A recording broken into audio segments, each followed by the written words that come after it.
What's up guys, Braden here with SuperATV, and today we're going to be showing you how to install SuperATV's tender springs on this Kawasaki KRX 1000. So let's get right to it.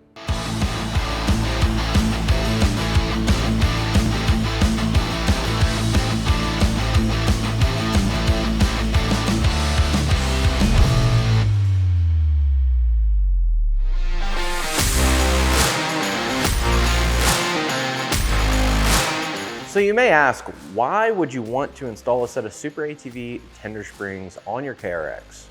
Well, there's multiple reasons. One of the biggest one is going to be that the factory tender springs have collapsed.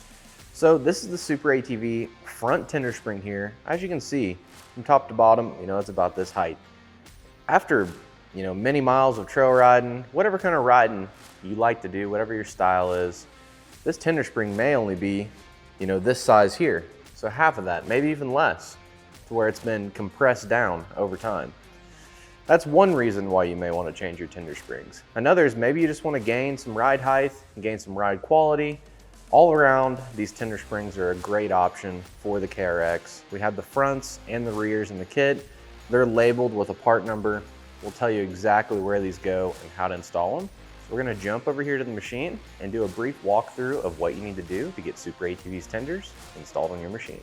So if you're looking to install a set of SuperATV tender springs, or just check your tender springs and see if they're beat down or if it's time for an upgrade, obviously the first thing you're going to do is go ahead and lift your machine up in the air, remove your wheel and tire, and you're going to look at your spring. So this machine is already equipped with a set of SuperATV tender springs. If it was not, and these springs were fully collapsed. So when I say fully collapsed, what I mean by that is that each of these coils on the spring would be touching each other. So this would all be sandwiched down to about this height here.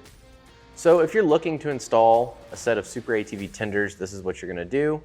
This machine is equipped with the Fox live valve shocks. So there is gonna be a wiring harness you're gonna have to disconnect. It's real simple. You just push up on the tab, pull the plug out, and then just kind of take it and slide it back out of the way.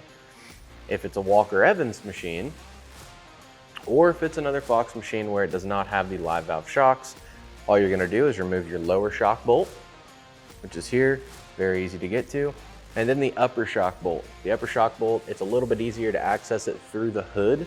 So I'd lower the machine down, go up top, remove the hood, remove the hardware. Once you have your hardware removed, all you're gonna have to do is remove the shock. So in order to change the tender spring itself, you're gonna have to have a spring compressor of some sort. What we use here is we have a bench mounted spring compressor. You can go rent one from your local parts store that just goes right here on the coils itself, and you use a ratchet to tighten it up and it compresses the coil. If you don't have either of these tools and you've never used it before, I do highly recommend that you take the shocks to a professional shop, somebody that's done it. But all you'd have to do, if you do have the tools or you feel confident in doing it, compress the coil, compress the springs, then you're gonna remove this retainer off the bottom of the shock here. Once you remove that retainer, then you can take your primary spring, which is this spring here, the larger of the two. You're gonna have your crossover, and then you're gonna have your take-up or your tender spring. So you'd remove this whole combination here and make sure that you orient it the same. So when I pull stuff off, I like to set it how it's gonna go back on. That way I don't get the orientation messed up, especially this crossover. If you flip this upside down as the shock goes to compress, you're gonna lose a lot of travel in this shock. So highly recommend to orient everything. It's always good to take pictures, so on and so forth. But you just pull factory springs off, install the SuperATV tender, install the crossover, install the primary spring, compress the spring back down, install the retainer here, bolt the shock back up on the machine. So once you've went ahead and got everything reinstalled, you just want to make sure you go through, double check your hardware, make sure it's fully tightened. Also, another thing to check is to make sure that you take a measurement from the top of the shock to the top of your nut here. That's your adjustment nut.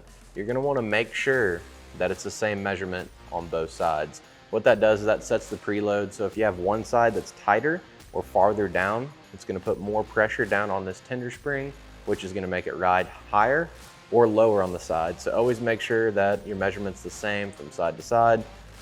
On these tender springs, they have two different part numbers. You have a TSO 13, which is gonna be the front, and then you have a TSO 14, which is gonna be the rear on this KRX.